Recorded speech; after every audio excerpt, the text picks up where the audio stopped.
តើប្រពន្ធណាអាចរួមរស់នៅជាមួយកើតបាទប្តីមានការងាររហូតដល់2មួយជាមន្ត្រីសមត្ថកិច្ចនៅក្រសួងមហាផ្ទៃហើយមួយទៀតជាសន្តិសុខនៅកន្លែងការឋានមួយកន្លែងជាសមត្ថកិច្ចអនុវត្តច្បាប់ប៉ុន្តែអត់គោរពច្បាប់ទេបែរជាទៅអង្គុយលេងតែល្បែងឡូតូហើយគ្មានពេលវេលាគ្រប់គ្រាន់ឲ្យប្រពន្ធក៏សូមធ្វើការដាក់ពាក្យប្តឹងលែងលះព្រមផ្តិតមេដាយគ្នាសងសាងដល់ពេលប្តីនោះលេងល្បែងចាញ់ងប់អស់លុយត្រូវការលុយបន្ទាន់មកផ្ទះកភ្លៀងអដិញគេហៅថាអតីតប្រពន្ធបានលែងលះគ្នាដាច់ស្រេចនេះយកទូរស័ព្ទទៅបានសម្រេចរួមទាំងលុយនៅក្នុងកង់ 20,000 ការដែលធ្វើសកម្មភាពមកយកទូរស័ព្ទបែបនេះខ្ញុំគិតថាវាចូលលក្ខណៈប្លន់ព្រោះដោយសារតែគាត់បានលែងលះគ្នាដាច់ស្រេចហើយបើនៅមិនទាន់លែងលះអាចនឹងថាក្នុងវងគ្រួសារជាប្តីប្រពន្ធប៉ុន្តែលែងលះគ្នាដាច់ស្រេចគេហៅថាដូចអ្នកដតីហើយមកវាយប្លន់ហើយណាបងប្អូនករណីនេះជាមនុស្សដែលវក់ល្បែងហ្មងគាត់ធ្វើការនៅខាងក្រសួងមហាផ្ទៃប៉ុណ្ណានេះមិនគាត់ទៅវក់ល្បែងគាត់ធ្វើការនៅក្រសួងមហាផ្ទៃតែគាត់ជាមនុស្សដែលវក់នឹងល្បែងឡូតូគាត់ជាមន្ត្រីអនុវត្តច្បាប់ពេញគាត់ទៅលេងល្បែងល្មើសច្បាប់រឿងរ៉ាវអង្គហេតុដំបូងឡើយយ៉ាងម៉េចដែរបងប្តីបងទៅដល់ផ្ទះក៏ភ្លៀងបែងអតីតប្តីបងអញ្ចឹងមានន័យថាបងលែងលះគ្នាហើយលែងលះគ្នាហើយបងនេះក៏ដែរលែងលះចាក៏ដែរលែងលះគ្នាបាទអតីតជាប្តីលែងពាក់ព័ន្ធអីនឹងគ្នាទៀតអញ្ចឹងមានថាគាត់លែងពាក់ព័ន្ធអីជាមួយបងទៀតហើយចាបងចាហើយដល់ពេលគាត់ទៅផ្ទះក៏ភ្លៀងបែងយកទូរស័ព្ទអញ្ចឹងវាស្មើនឹងលក្ខណៈបែបប្លន់យកណាចាបងខ្ញុំពេលដែលគាត់ទៅយកទូរស័ព្ទពីខ្ញុំក៏ស្រែកគាត់ថាចោលដែរខ្ញុំស្រែកដើម្បីឲ្យគេជួយគាត់បានទូរស័ព្ទខ្ញុំមកវិញតែគាត់អត់ទាន់ទេបងដោយសារតែបងនឹងគាត់ធ្វើការអីគាត់ធ្វើការនៅក្រសួងមហាផ្ទៃបងហើយចុះមិនគាត់មកនៅកន្លែងសន្តិសុខនេះគាត់ធ្វើការវេនយប់មួយទៀតបងមានន័យថាគាត់ធ្វើការនៅខាងក្រសួងមហាផ្ទៃផងគាត់ធ្វើការជាសន្តិសុខផងគាត់ធ្វើ2វេនចាហើយគាត់បានទៅផ្ទះក៏ភ្លៀងបងយកទូរស័ព្ទចាបងឆៃហើយយករបស់ទៀតបងអត់ទេបងតែប៉ុណ្្នឹងទេហើយចុះបងមានបានដាក់ពាក្យប្តឹងនៅបើគាត់ជាអ្នកដតីជាមួយនឹងយើងទៅហើយខ្ញុំមិនតដាក់ពាក្យប្តឹងទេខ្ញុំដោយសារតែខ្ញុំមកនឹងឲ្យ pass up ជូនមកនឹងដោយសារតែខ្ញុំចង់បានទូរស័ព្ទហើយនឹងលុយរបស់ខ្ញុំមកវិញទេព្រោះខ្ញុំត្រូវការលុយនឹងខ្លាំងណាស់តែគាត់អត់ព្រមឲ្យលុយរបស់បងនៅក្នុងទូរស័ព្ទហ្នឹងប្រហែលបងតែ 20,000 ទេបង 20,000 ចាហើយទូរស័ព្ទមួយគ្រឿងអូយបងហើយបងខំវិចកូនតាំងពីផ្ទះមកយើងចេញមកពីណាមកដល់ណាបងទូប្រូបងចេញពីទូប្រូមកហូតមកដល់ហ្នឹងចាមកដល់ដើម្បីទៀមទីពីកូនកន្លងមកតើការរស់នៅរវាងបាយនិងគាត់យ៉ាងម៉េចដែរបងស្រីអត់ត្រូវគ្នាទេបងដោយសារតែគាត់ជាមនុស្សដែលវក់ល្បែងបងគាត់ធ្វើការនៅខាងក្រសួងមហាផ្ទៃប៉ុណ្ណានេះគាត់ទៅវក់ល្បែងគាត់ធ្វើការនៅក្រសួងមហាផ្ទៃតែគាត់ជាមនុស្សដែលវក់នឹងល្បែងឡូតូគាត់ជាមន្ត្រីអនុវត្តច្បាប់ពេញគាត់ទៅលេងល្បែងល្មើសច្បាប់ខ្ញុំមិនដឹងទេបងទូទៅតាំងចាប់ដៃគ្នាមកខ្ញុំតាំងស្គាល់គ្នាដំបូងក៏ខ្ញុំមិនដឹងថាគាត់ជាមនុស្សបែបហ្នឹងដែរបងបើសិនខ្ញុំដឹងក៏ខ្ញុំមិនឲ្យមានថ្ងៃហ្នឹងឲ្យពីកូនមួយគាត់ដែរបងអូយកូនស្រីហើយអរិញណែគាត់បងប្អូនគាត់គឺជាមន្ត្រីនៅក្រសួងមហាផ្ទៃបែរជាអរិញណែទៅពួកនឹងល្បែងឡូតូដល់ថ្នាក់ផ្លិចប្រពន្ធផ្លិចកូនអរិញណែផ្ទះក៏ភ្លៀងអរិញណែអតីតគេហៅថាអតីតគាត់គាត់បានលែងលះគ្នាហើយបងប្អូនយកទូរស័ព្ទមកបានសម្រាប់ឥឡូវនេះឃើញថាអរិញណែគាត់កំពុងតែរងចាំ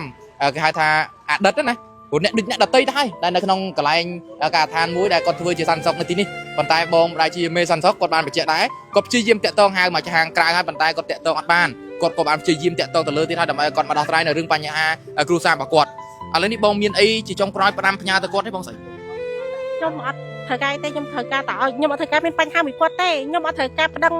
ម្ដងជា2ដង3ដងទេព្រោះអីប្តឹងច្រើនដងមកហើយវាអត់បានផលអីមកវិញទេចុងក្រោយគាត់អត់កែដល់ដែរខ្ញុំចង់ក្រោយខ្ញុំសុំទៅទូរស័ព្ទឲ្យនឹងលុយគ្រប់ចំនួនរបស់ខ្ញុំមកវិញទេព្រោះខ្ញុំត្រូវការលុយទិញបណ្ដោះឲ្យកូនព្រោះពេលនេះខ្ញុំត្រូវការខ្លាំងចុះបើសិនបើគាត់ចង់សះសាមួយបែងត្រូវគ្នាវិញអត់វិញបងអត់យកទេទោះបីយ៉ាងណាក៏ពួកខ្ញុំអត់អាចដូចដើមវិញដែរបងពាក្យប្តីប្រពន្ធណាមានគេរកស៊ីប្រពន្ធរកស៊ីប៉ុណ្ណឹងបងខ្ញុំមិនមែនបាត់ទៅស្លូតទេខ្ញុំឆ្លេតលុបរហ័តដាក់នៅមុខតូបទៀតខ្ញុំគ្មានពេលសុំអីទៅមើលកូនទេតែគាត់ជួយឯការគេរបស់គាត់គឺគាត់នៅកន្លែងឡូតូ24ម៉ោងមិនមែន24ម៉ោងវិញខ្ញុំនិយាយចង់និយាយថាពេលដែលគាត់ឆ្លេតពីកន្លែងធ្វើការរបស់គាត់គឺគាត់នៅកន្លែងឡូតូគឺគាត់អត់មានពេលឲ្យគ្រូសាយបង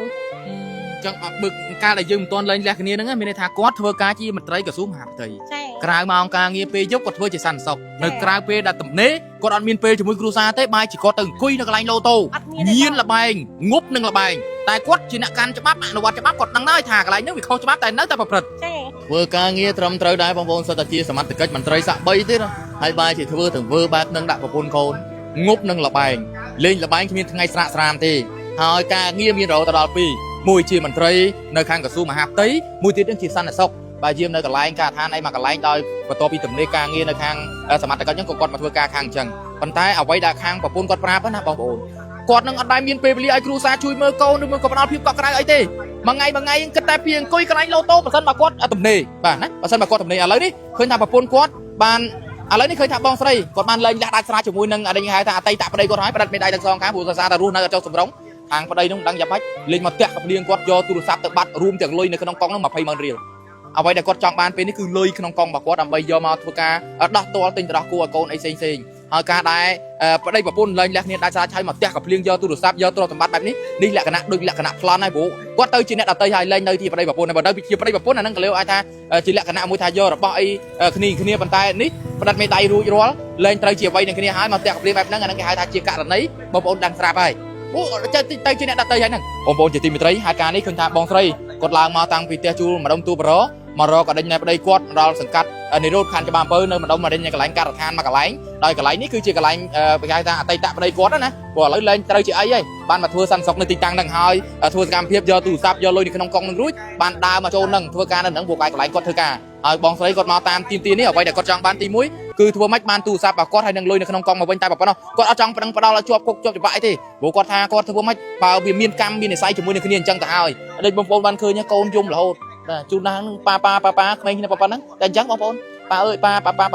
จังนะจังจุ่มบนอย่างโปรแบบนี้ชาวบ้านมีสารหมดหาสมัยตรังมันมีเอาไว้ชนะเตะกรอนแต่จังจุ่มริบจูนแต่เราปกไม้ปองโปในบ้านดังหนึ่งจีเรียบจะโปรมีนตายปาปนไหนชาวบ้านมีสารก็สมอคุณหนึ่งสมกรุบเดียวจุกนี้ชาวบ้านมีสารในโปรมีนแบบตัวผสมอคุณ